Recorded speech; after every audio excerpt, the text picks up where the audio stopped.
Hello friends, आज हम एक इम्पॉर्टेंट बात पर डिस्कशन करने वाले हैं। हर एक व्यक्ति जो हेयर ट्रांसप्लांट करवाना चाहता है उसके मन में यही सवाल सबसे पहले आता है कि हेयर ट्रांसप्लांट का रिजल्ट कितने दिन तक रहेगा। तो मेरा जवाब रहेगा जब तक आप चाहते हो।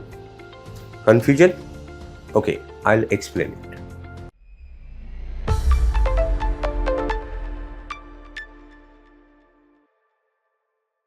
Hello, I am doctor Sachin Pawar, hair transplant surgeon, hair MD, Pune. देखो, balding depends upon your genetics and hormones.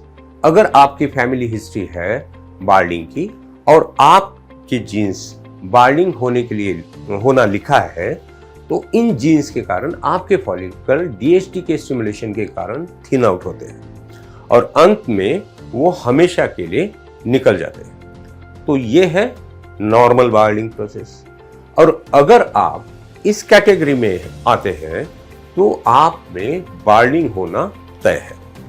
और ये बार्डिंग की प्रोसेस एक कंटिन्यूस प्रोसेस होती है और हम आपके जीन्स तो नहीं बदल सकते।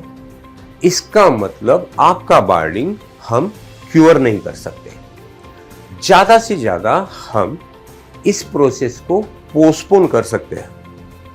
हम दूसरी चीज ये है कि हमारे पास अनलिमिटेड डोनर एरिया नहीं है कि जब जब बार्डिंग आगे बढ़े तब तब डोनर एरिया से ग्राफ्ट लेके ट्रांसप्लांट करें। थर्ड थिंग, डोनर एरिया के बाल आपके बार्डिंग एरिया के बालों से ज़्यादा रेजिस्टेंट होते हैं, लेकिन वहाँ भी एजिंग के साथ थिनिंग होती है। तो अगर आप 25 साल, 30 साल, 40 साल के हैं और आप बार्डिंग स्टेज 2, 3, 4, 5 है तो आप हेयर ट्रांसप्लांट ज़रूर कर सकते हैं। और आपने एक अच्छे रेप्यूटेड सेंटर से और एक एक्सपीरियंस डॉक्टर से हेयर ट्रांसप्लांट किया है और आपने अच्छी पोस्ट सर्जरी केयर की है तो आपका रिजल्ट ज़रूर अच्छा आएगा। लेकिन अगर आपने मेंटेनेंस ट्रीटमेंट नहीं किया है या आप अपने डॉक्टर से फॉलोअप में नहीं है तो आपके existing hairs which are in balding prone area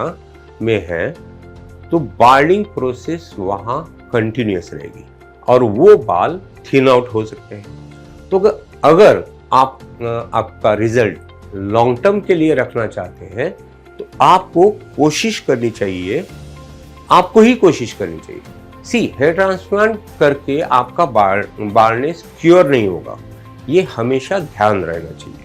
और इसलिए maintenance treatment with DHT blockers, minoxidil, supplements, PRP के साथ अपने डॉक्टर के टच में रहना भी जरूरी है। We have done lot of surgery. हम 2010 से हेयर ट्रांसप्लांट सर्जरीज करते आ रहे हैं। हम अपने पेशेंट को समझाते हैं कि maintenance treatment is very important for long term result. और हमने देखा है कि जो पेशेंट मेंटेनेंस को सीरियसली लेता है वो पेशेंट अपने रिजल्ट 10 साल या उससे भी ज़्यादा सालों तक मेंटेन करते हैं। हेयर ट्रांसप्लांट रिजल्ट बहुत दिनों तक रह सकता है, पर आपको खुद को इसके लिए मेहनत लेनी पड़ेगी। हम आशा करते हैं कि हम आपको मेंटेनेंस ट्रीटमेंट का इम्पोर्टेंस समझा पाए और आपका रिजल्ट बहुत दिनों तक रहे। आपकी अगर और कोई शंका है तो आप कमेंट सेक्शन में लिख सकते हैं। मैं और मेरी टीम आपको जवाब देने की कोशिश करेंगे। Thank you.